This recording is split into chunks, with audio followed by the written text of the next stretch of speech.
is Friday, June 8th, 2018, and I want to welcome you to Let's Talk Native on the LTN Radio Network. This program breaks all the rules for Native radio, no buffalo speeches, no mystic healing, and no special Indian prayers. We tackle the real issues facing Native people. We'll look back at our glorious and our grave history, a tough look at where we're at now, and look forward to our ongoing battles for sovereignty and autonomy. Let's Talk Native is produced in association with Iroquois Promotions on the LTN Radio Network, streaming live from the Cattaraugus territory of the Seneca Nation and simulcast on the Gwe in Tyendinaga. You can find us streaming normally, and I'm not sure if you can today, on www.ltnradionet.com. We are streaming Facebook Live, and of course, the audio will be posted immediately after the show on SoundCloud, and we'll post it up on YouTube by tomorrow evening. I am John Kane. I'm the show's host and producer, and I want to welcome you to the program. I do have something that specifically that I got to talk about that is in the news as of just yesterday. In fact, I got a call from Spectrum News, the cable news channel, this morning. Wanted to know if I wanted to offer my comments on a court ruling that took place on the state's argument that they have the right to tax our sales. So I'll get into that in just a minute, because I did have a few people ask me, well, is it true? Is it true the state can now collect taxes on our territories? No. Anybody who's excited about this, I got to tell you, no, the state still can't collect taxes on our territories. But I'll explain it all in just a moment.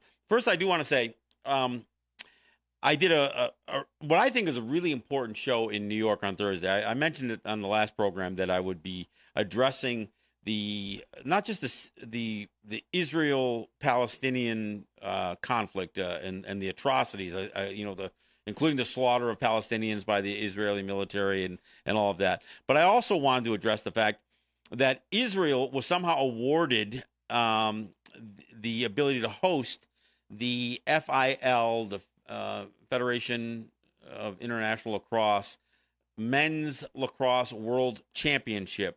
And that's next month that's supposed to take place, I think between the 12th and 21st of July. They got awarded, the hosting duties for this tournament. Gave a big overture about how they're in good standing in the international community, and that's why they were awarded this thing. Well, I'm not sure how good a standing Israel is. Certainly not with the United Nations, and certainly not with much of the world that is condemning the aggression that they have been, demonstrating against peaceful protesters and reporters and doctors and other people who have been on the other side of the Gaza barrier that the Israeli soldiers have been firing upon. But the question that I have is, why are Native leaders so silent on the issue? And of course, the top of the list are folks like Oren Lyons, who try to play this international diplomacy via his self-promotion of lacrosse and the self-promotion of himself through lacrosse. Where's Oren Lyons or Sid Hill, the glorious Taladaho, on weighing in on what Israel has been doing to the indigenous population of Palestine? I mean, I don't know why there's such silence. And it's not just those guys. There's almost no noise coming from those iconic leaders in Indian country weighing in on this stuff. There are plenty of people weighing in, but I got to tell you, Native people are like deafeningly silent on this thing. And so that's what I did my show on. I want to thank Mimi Rosenberg, who is another producer at WBAI, does a couple of shows, and who has covered this topic, at least the Israeli-Palestine conflict. I want to thank her for joining Shawnee Rice and myself on the program to give a perspective from a Jewish American, one that withstands an awful lot of criticism, although she's not alone, certainly not alone, in the condemnation of Israel's treatment of Palestinians. But I want to thank her for joining me and giving that perspective that I think is important, coming from a person of Jewish ancestry and descent and that kind of thing. But it always comes back to the question, for me, where's the statement coming from the Haudenosaunee? Because the only statement that's coming from the Haudenosaunee is that somehow Israel is in good enough standing to host this World Lacrosse Championship, and they're in good enough standing for to send our athletes, the young men from all of our territories, to a country that is engaged in this kind of hostility. I mean, I personally think that that our guys shouldn't go, that they should bail. And one of the callers on my program in New York had been reaching out to the Iroquois Nationals and got a hold of Ansley Jemison, and he was told by Ainsley that they can't cancel. They have to go, and gave a whole litany of financial reasons why they have to go. Oh, they might get fined by the FIL. They've already paid money for accommodations, and they would just it would be too costly for them not to go. I mean, that's the argument, that it's a money issue. Forget about what it means sending our athletes to an area that is, again, perpetrating this kind of hostility against indigenous peoples. And what it says, I mean, our silence is an endorsement, and sending our athletes to play in our sport in Israel is also an endorsement of Israel. And I just think it's a big mistake. But if you want to catch that show, we're going to post that show up on YouTube probably tomorrow night. But you can catch it. It's on my Facebook group pages. Actually, it's on both my Let's Talk with John Kane on WBAI page and my Let's Talk Native page. If you look for it, you scroll down, you'll see it's the one that has three people sitting in front of the camera. That's Shawnee Rice, my co-host, and Mimi Rosenberg. It's worth checking out. It's a 2-hour show, but hour 2 is our callers that we're calling in. But to catch an hour, the first hour, you really get to hear, Mimi Rosenberg's perspective, and you get to hear Shawnee's perspective on the concern that she has about a people such as ourselves with limited opportunities having to shoulder the burden of perhaps a boycott or missing an opportunity to do what certainly what our athletes love to do, which is play lacrosse at the highest level.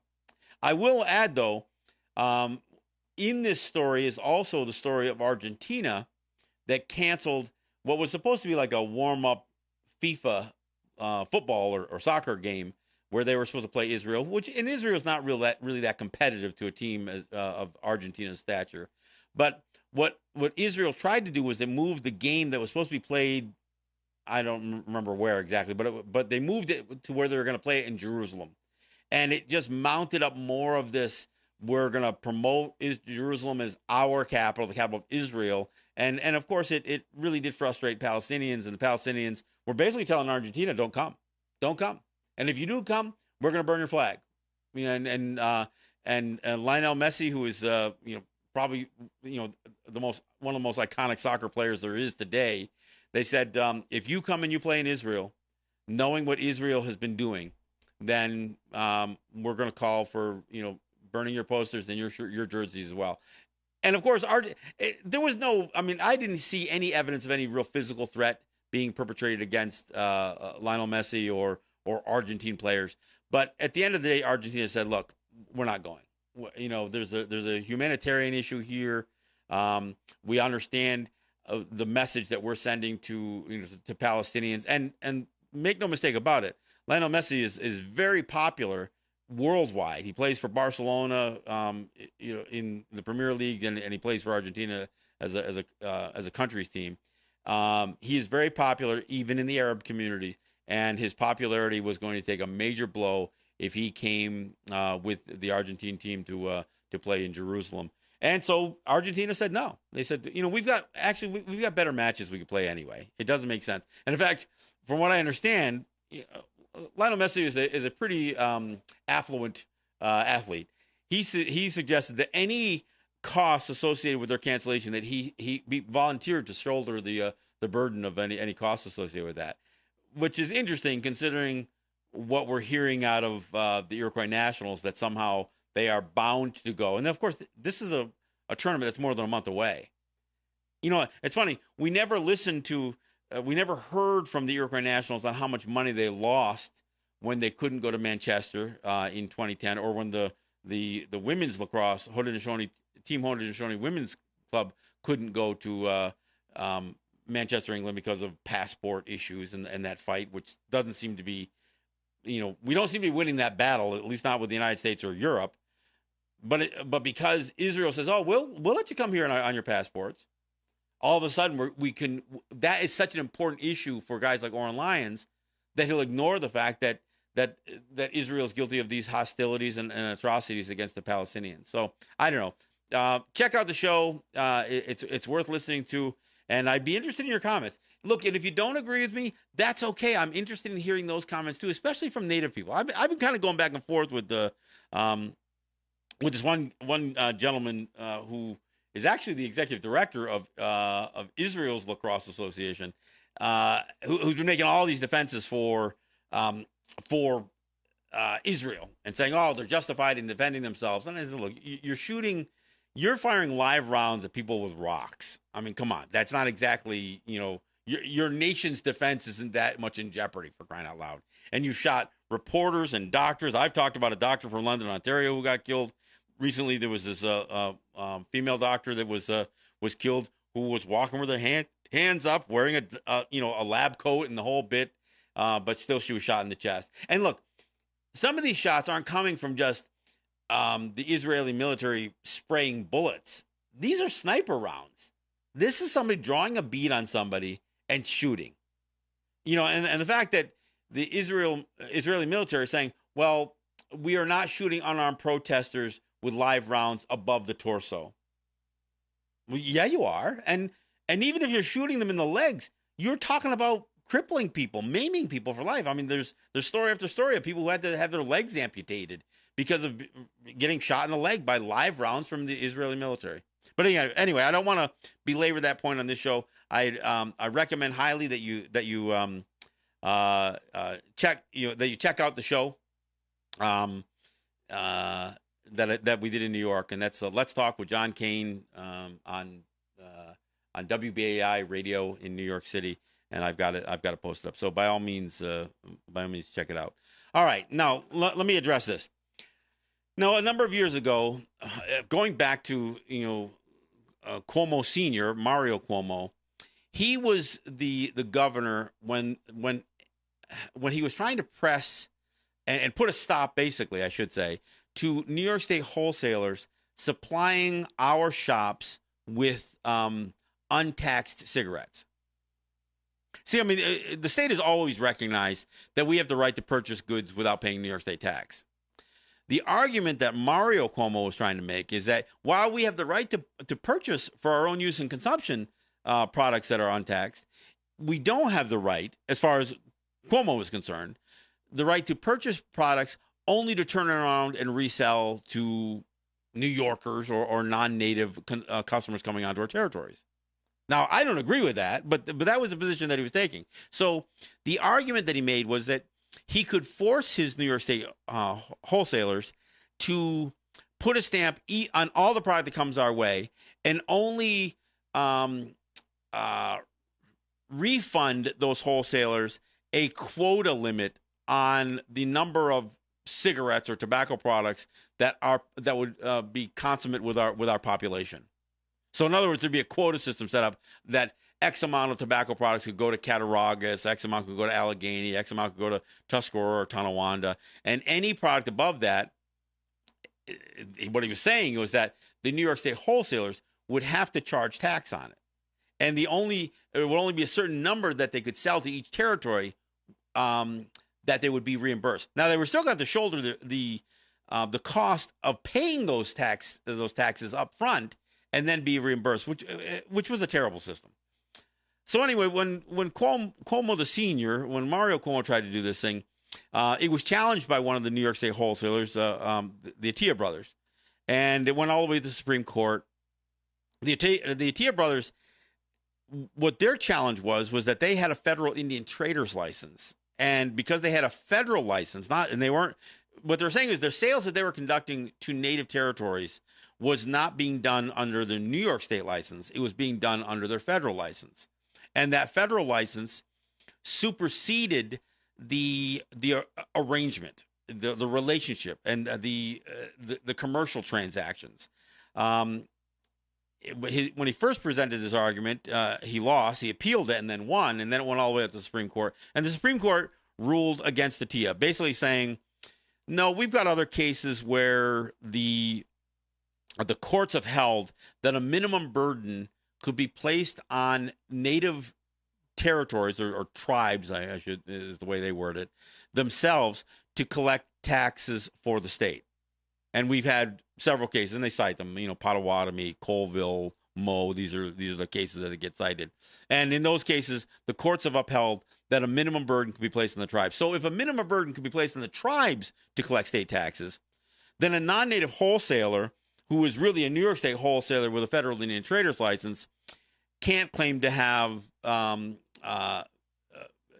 sort of superseding ability to sell without the state tax on it, because if the tribes themselves could be imposed with a minimum burden, then a wholesaler, a non-native wholesaler, certainly could. That was the argument that was made in court. That's the long and the short of the Atiyeh case. I mean, we weren't in court. It was a New York State wholesaler that was in court.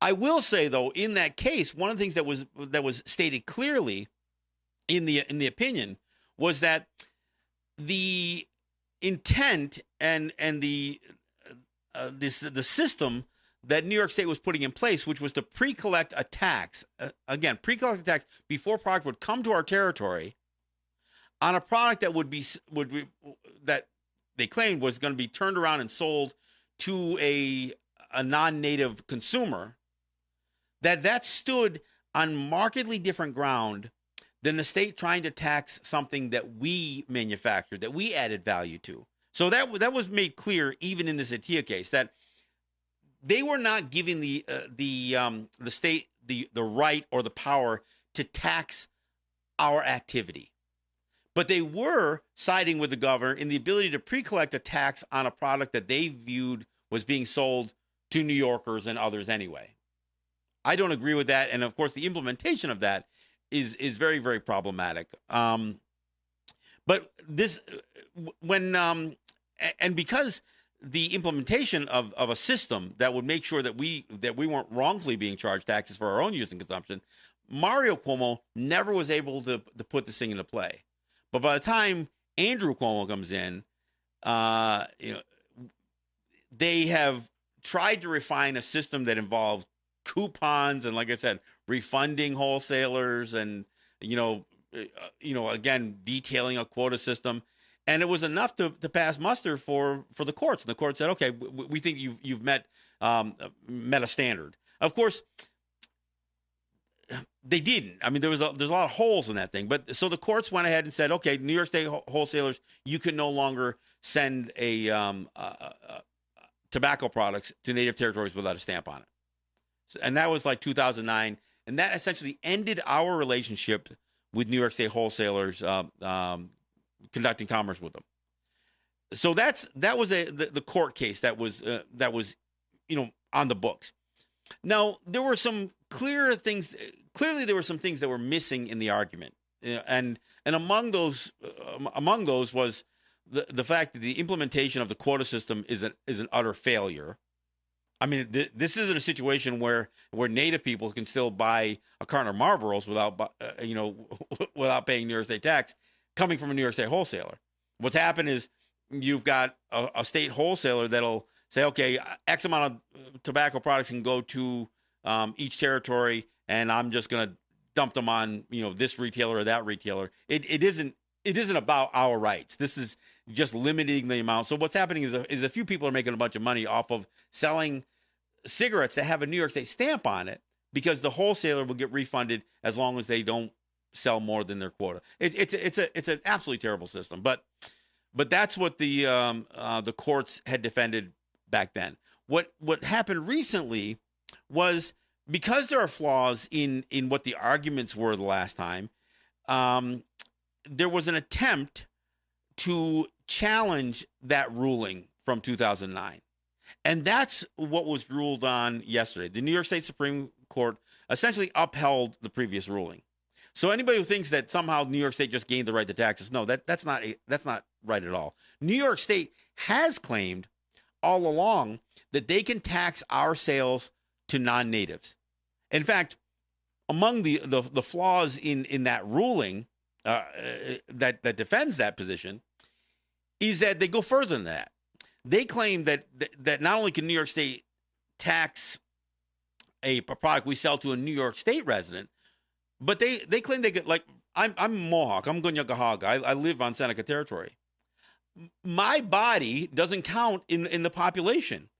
The way that they figured these quota systems, it was based on enrolled members in a given territory, not total population of people living on a territory. So what New York State is saying is that they can somehow still tax a sale to me because I'm not an enrolled Seneca. We'll go a little bit farther. There are lots of non-native people, not just non-Senecas, but non-native people who live on our territories, including much of the population of the city of Salamanca. But these are our lands.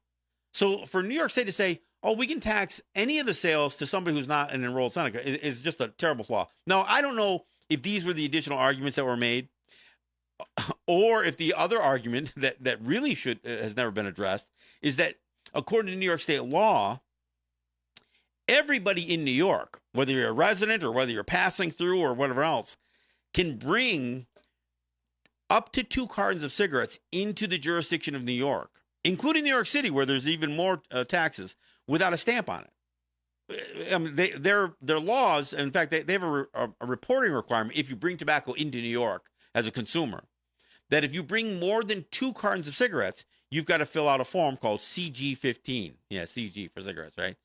But on that form, it says 2 cartons or less are exempt from taxation. So if you have 2 cartons or less on you, you don't have a tax liability to New York State. And New York State recognizes that for cigarettes coming from Pennsylvania or Virginia or Florida or Canada or Europe. But what they aren't recognizing that same ability for a New York State resident to have a 2 cartons or less from a native territory, they aren't recognizing that. I'll take it back. They aren't acknowledging that. Clearly, if somebody bought 2 cartons or less from our territory and was pulled over with that, the state wouldn't do anything about it. Knowing that having those tobacco products, 2 cartons or less, that the consumer would have no tax liability, the state is still failing to recognize that we have the right to make those sales. Pennsylvania does. Duty-free shops do. Canada does. Other countries do. But they aren't recognizing that we can make that sale of up to 2 cartons of cigarette without a tax liability to the consumer. Now, that's state law. That has nothing to do with our sovereignty. I'll get into that as we go forward.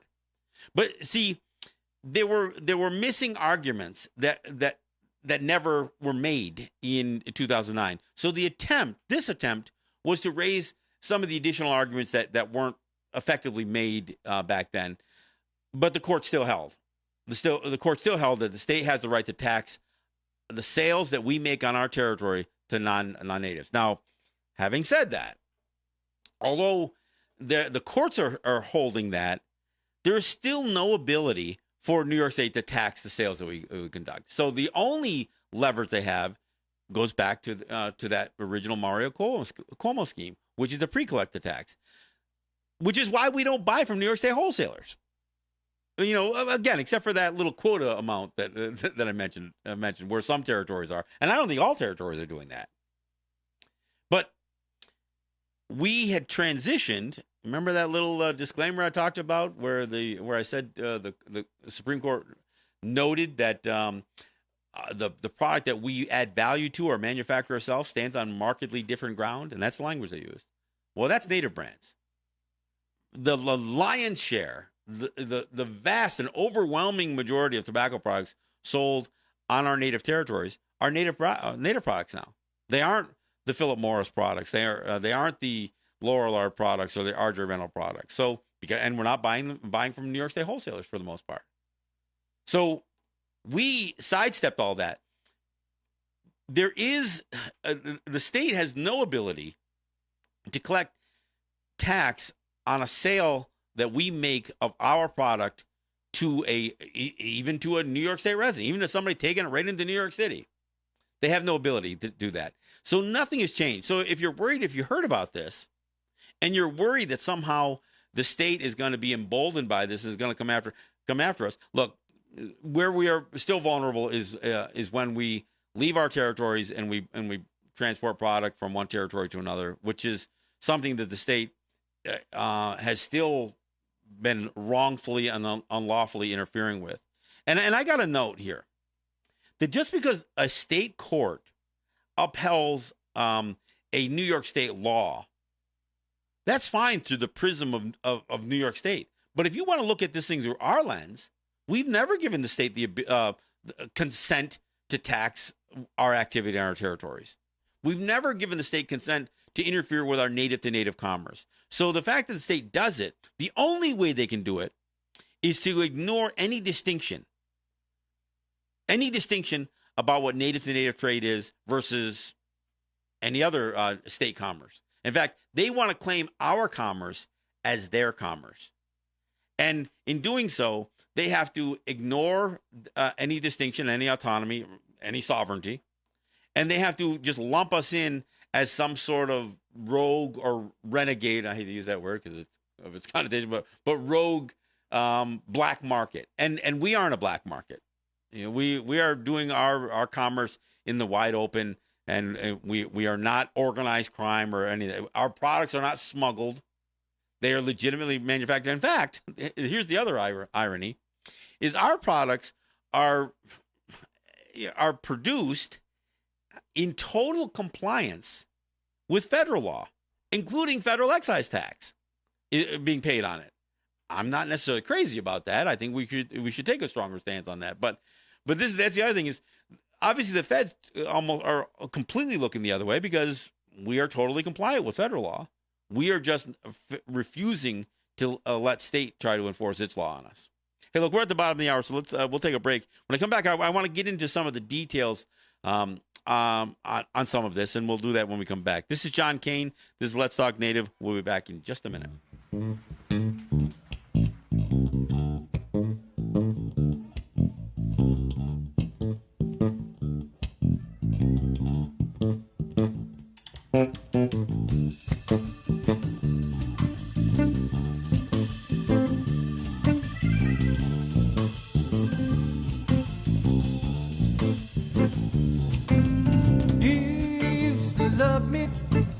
Said I was your desire, acting stranger lately, trying to drive my love away.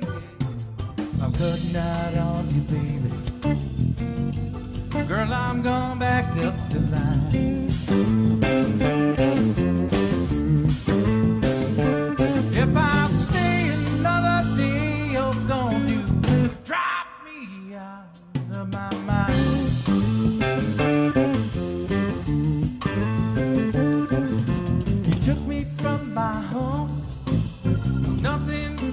Child made all kinds of promises to me, and I know you were lying and driving.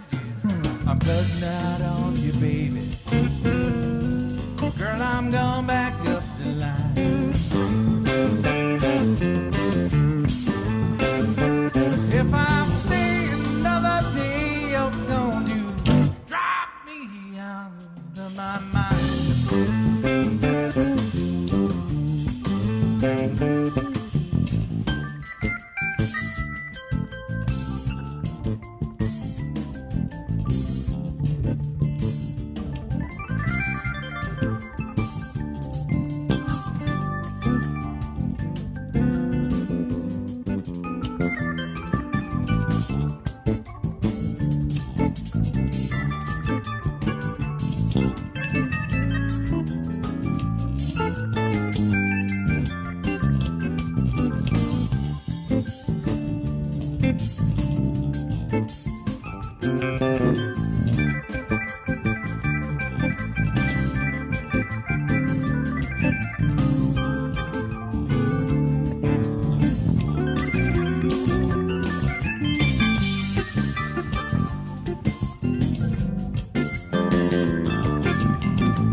All right, thanks for coming back.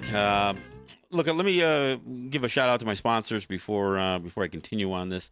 I want to thank Ross and Holly John and the RJE family of businesses, Eric White and ERW Enterprises, Legacy 420, Mike General, and I want to thank and those are pretty much businesses. I mean, including Mike General's businesses, Mikey G's and Mikey's Emporium, and more, I guess. But I also want to thank individuals like Ed Schindler and Cynthia Trice, Roger Jock, Neville Spring, I should say, who have make a contribution from time to time and help me out when things get a little bit tight. And I sure appreciate that help. But I also, as always, I want to thank those who have helped in the past, because without you, we wouldn't be entering our 9th year as we are. And it's because of your support, even if that support is in the past, that we've been able to continue to educate, entertain, and inform for 8 years. So I want to thank you for that. I also want to thank Unity Stream and Apache Radio Net for providing our streaming, and I want to thank CKWE,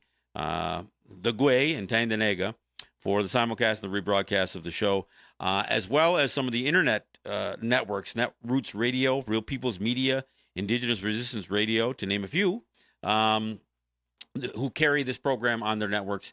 Of course, I also want to thank those of you who share the show, whether it's the Facebook live stream, which my wife shares over a bunch of different Facebook group pages, or whether it's the SoundCloud audio or the YouTube videos. And of course, I want to thank the group pages that allow those posts to be put on their pages, so we spread the word. I think it's important that some of these things do get talked about, because there is confusion. Like I said, when today there's news of a ruling that came down and everybody's wondering what's it really mean, somebody's got to set the record straight, and that's I'm not the only voice and to do that, but I am a voice to do that, and I'm happy to do that. So again, just to put some of this stuff in perspective, and I think that's the important thing. This ruling that came down yesterday changes nothing. What it basically says is that it's upholding the state's claim and position that they have a right to tax the sales that we make on our territory to non-enrolled members. And of course, that's not true. They don't have a right to do that. What they do have a right to do to New York State residents or people who consume tobacco products in New York State, and we don't grant them this right, but they have asserted this right within their laws governing their territory and their people and the people who travel through their territory. They do have the right to impose a use and consumption tax. So when somebody buys a product outside of New York State's jurisdiction, because New York State doesn't have the right to regulate sales in Pennsylvania or Canada, or on our territories. They really don't. But when a New York resident takes product home, that's issues between a New Yorker and New York. That's between them. But and the state has asserted they have a right to assess a use and consumption tax.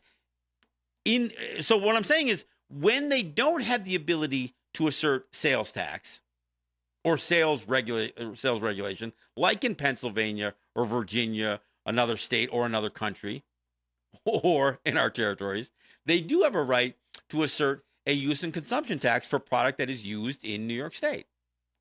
But even with that law, that only takes effect when somebody is bringing into New York State's jurisdiction over 2 cartons.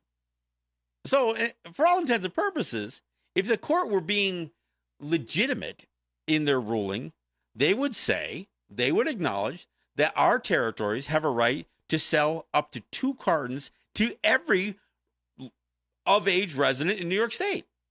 But they aren't going to say that. Instead, they'll make these generalized comments that somehow New York State has the right to regulate our sales to their people. Now, like I said, the problem is they don't limit it to just their people on their territory. They're saying they're only recognizing a given territory's right to sell product to their enrolled, quote unquote, enrolled members. as far as New York State is concerned, they have the right to tax a sale to me. Living here on the territory of Cattaraugus, if I go into a smoke shop and buy a cart of cigarettes, New York State's position is they have the right to tax me. Of course they don't. Of course they don't. So they can say it, but that doesn't make it true. Now, the other thing is that there are a lot of non-natives who live on the territory. There's some, mixed marriages, and there's a lot of children who grew up here who may not be enrolled Senecas. So when they become of age, they can purchase product here, and they aren't necessarily on the rolls. New York State has no right to tax. New York State has no right to tax the sales, only for the consumption in their territory. So if somebody stays here on our territory and smokes a pack of cigarettes, or a carton of cigarettes, or a case of cigarettes, New York State has no right to tax that, because it isn't a product that's being used or consumed in New York State.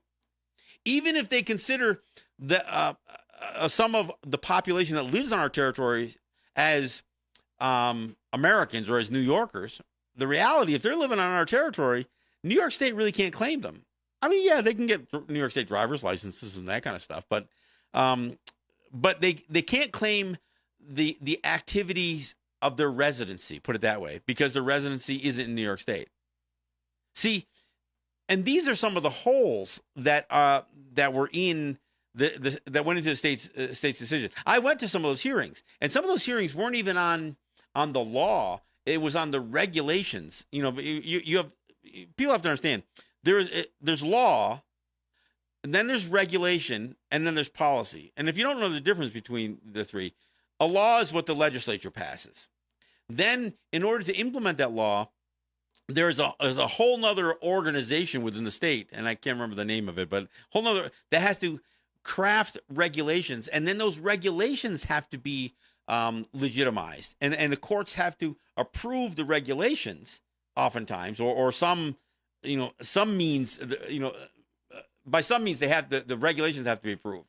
Now the regulations, again, are the implementation of the law, and of course, beyond the law and the regulations is what's considered policy. Now, policy is where discretion comes in. See, New York State can claim that they have the right to tax the sales of our products to non-natives here on our territories. But from a policy standpoint, they know they can't. So their policy is to not try to do that, because they know it would be, that they don't have, they know they don't really have the authority, first off, but they have no ability. They have no enforcement power. They can't come onto our territories. They can't come in and seize product on our territories. I mean, if what the state is saying was true, that they have the right to tax our sales, they could make sure that there is no product on our territory without a New York State stamp on it. Are you following me on this one? Because according to them, they get to decide what products won't be taxed, even if they do have a stamp on it. That's that whole, again, quota system. They could, I mean, if the state really believed that they had the power, they could come in and claim that every one of our products on our shelves is illegal. And in fact, they've tried to make that claim, and they've even tried to make that claim with the federal government. And there's this strange relationship between federal law, where the federal government will claim something as contraband if it doesn't follow state law. Well, on our territories, our territories aren't part of New York State. So by ignoring our existence as distinct people and our territories as distinct territories, they get to create a body of law that is powerless, but it looks good on paper. So when you see this thing in the news and it says, "Oh, the state Supreme Court has upheld the state's right and authority to tax tobacco sales on native territories," look, they can say it and it looks good in print, but it's meaningless. And of course, it's meaningless because they can't come onto our territories and do this, and they never. I mean, we've had a few, skirmishes in the past over this issue, and the state has never persevered on this thing. The only thing the state has been able to do is shut off their wholesalers from selling us product without a stamp on it. That's the only thing and again, that's kind of what the court was saying. The Supreme Court, when they looked at ATIA, they said the state's strategy here, which is to pre-collect tax on a product, is really all they can do, because they can't tax the sales that conduct here. What they're saying that they can do is regulate the sales from their wholesalers to our retailers, and that's really all they can do. And you know what? They can regulate those what their licensed wholesalers do. They can regulate them. Whether it's right or not, wrong or not, is a whole nother issue. But you have to understand, this is the state saying they have this power. This is never. It is not backed up by, in any way, shape, or form, our consent that the state has this power. We have never said, okay, state, you have the right to regulate our territories. We've never yielded jurisdiction, regulatory control, or sovereignty to the state or the federal government. And in fact, even when, back in the day when they passed US 232 and 233, which was a federal statute that again, the feds supposedly granting certain civil and criminal jurisdiction to the state. That's the feds saying that. That's not us saying it. So, a country that claims that it is governed by the consent of the governed, it governs via the consent of the governed, that's simply not true. What they're trying to do to us is dictate to us. And of course, we've never really allowed that to happen. So the federal government or the state government saying that they have the power to control what we do in our territories is not necessarily true. Now, I'm not suggesting that means that every one of our territories is just a Wild West, lawless, community.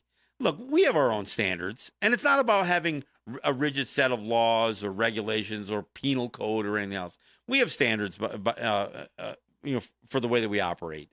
I mean, we don't sell cigarettes to kids, and it's not like we've got somebody coming around monitoring our sales. We just don't do it. I would argue that we have more ethics in the way that our business operates, and there's some people would argue that we don't. I mean, our business can be pretty cutthroat. There was a time when none of our territories, we had all pretty much agreed that we wouldn't sell any of the premium brands, the R.J. Reynolds, the Philip Morris, the Lorillard, the non-native brands, that we wouldn't sell any of them. And the reason that we had taken that position was because the big tobacco companies loved us to death when we were selling tons of their product. But they eventually turned on us when we started manufacturing some of our own.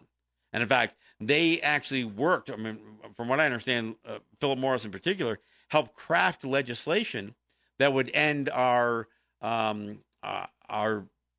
direct sales, mail order, if you will. But they did a lot to craft the legislation that would become known as the PACT Act. The very manufacturers that we made millions of dollars for turned on us once we got into the business of manufacturing. And so, knowing how much they had lobbied against us, and not only lobbied against us directly with legislation like that, but teamed up with the convenience store lobbies on the outside, who did everything they could to try to shut us down. I mean, the convenience store lobby, they rejoice every time they hear a ruling like the one from yesterday. This is, oh yeah, see, they can regulate their sales. Well, no, they can't. No, they can't. But I think it's important that people understand the difference in the language. And and the thing is, when the state upholds their laws in their courts, they do so by ignoring our distinction. And there's no, we can't bring our sovereignty into a state court or a federal court, because by definition, those courts can only rule within their state laws and their federal laws. Well, the idea of a sovereign entity, something that exists outside of their constitution, almost by definition, they can't really rule. We can get into the question whether they have subject matter jurisdiction in the first place. And of course, they're going to say, oh yeah, we passed a law that said we did.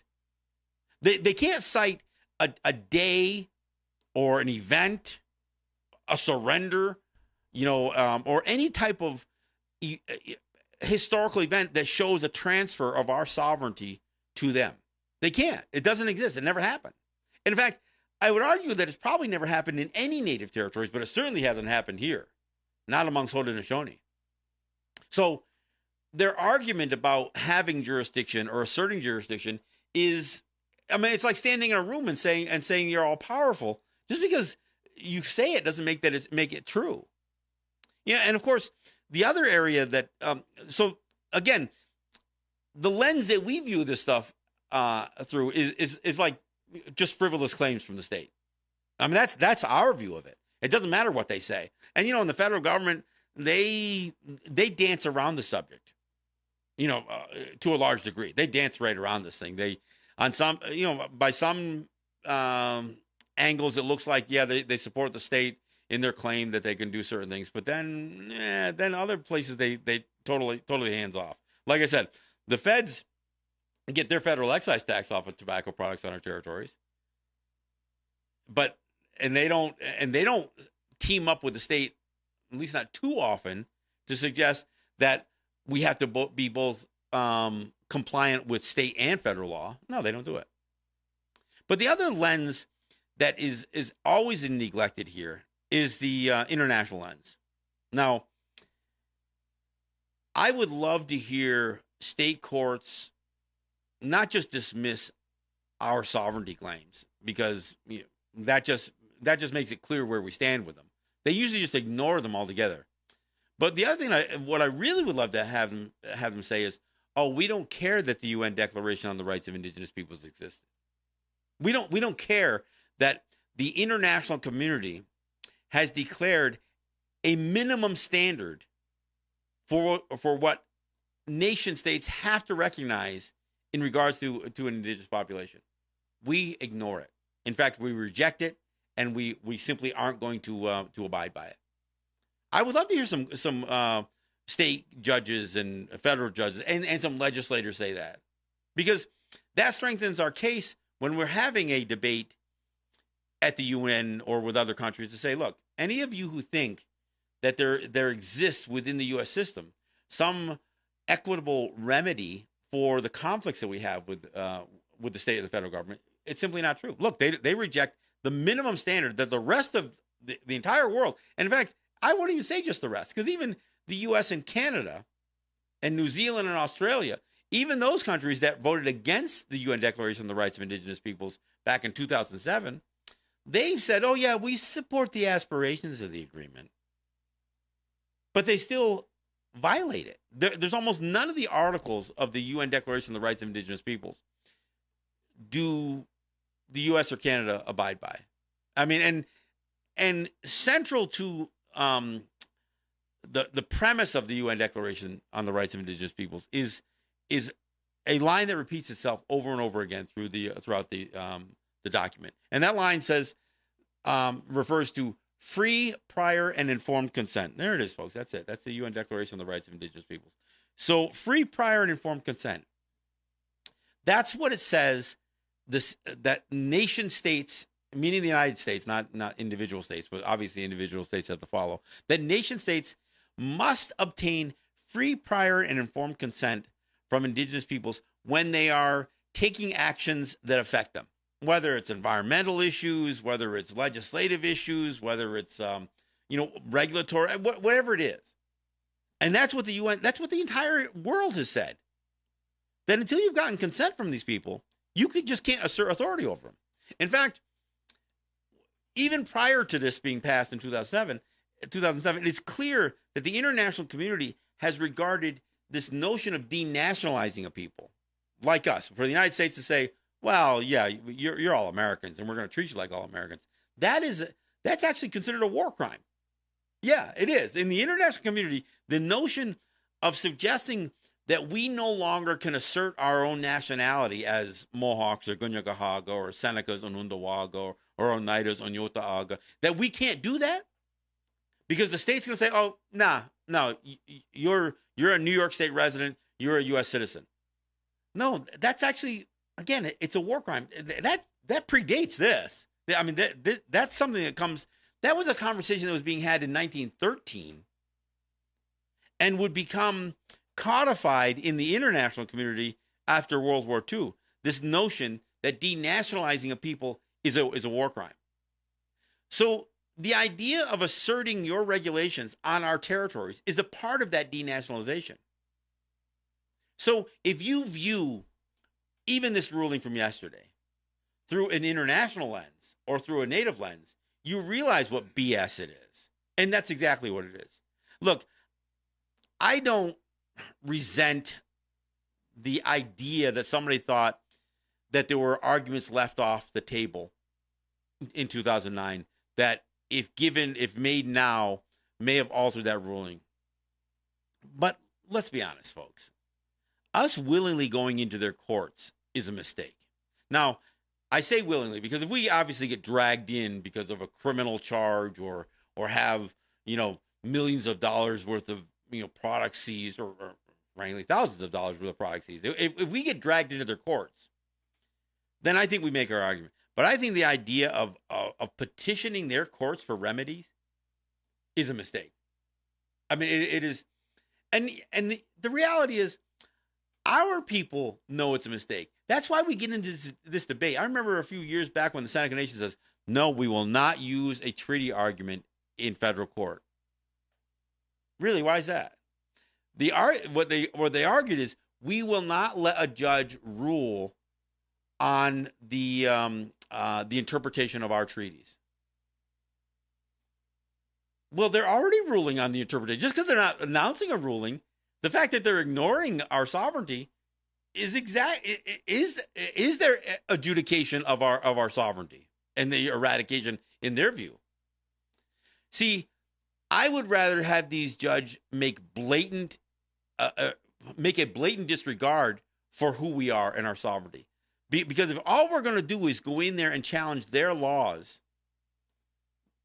it's their laws. They aren't our laws. I don't challenge what New York State has the right to pass in their legislature. I will challenge where they get to implement those laws. And if we aren't willing to say, you can't implement them here because we are sovereign, not just because we have a treaty. Our sovereignty doesn't come from a treaty. We don't have treaty rights. We do sometimes have treaty acknowledged rights. That's where there's some specific language in a treaty that makes an acknowledgement. And I'll give you an example. I mean, even though I'm not a big fan of the Canandaigua Treaty, what it says 3 times in that treaty, 3 times, that the United States recognizes that our land is ours, and they will never claim the same, nor will they interfere with our free use and enjoyment of our lands. Or will they interfere with our friends and allies who live on our lands? I mean, that's what they said. We didn't write those words, they did. So, and that's not them granting a right. That's acknowledging something that existed before they came around. So any of you who have heard that there was some sort of ruling that changes the game for us, it's not true. I did do an interview on Spectrum News. I don't have cable at home, so I haven't seen the video. If it's out there, you might see me being interviewed on on Spectrum News. And I said the same thing. This ruling changes nothing.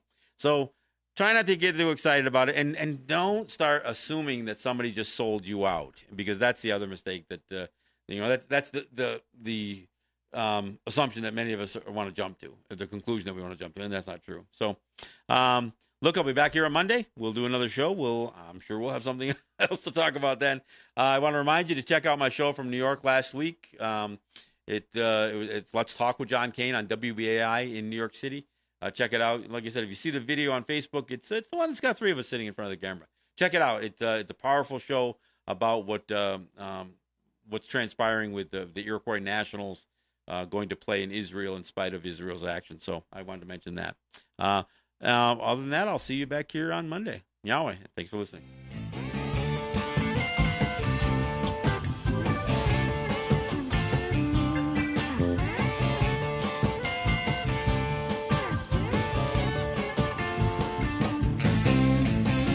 Everybody get on your feet. You make me nervous when you're in your seat. Take off your shoes and pat your feet. Doing a dance that can't be beat with barefoot.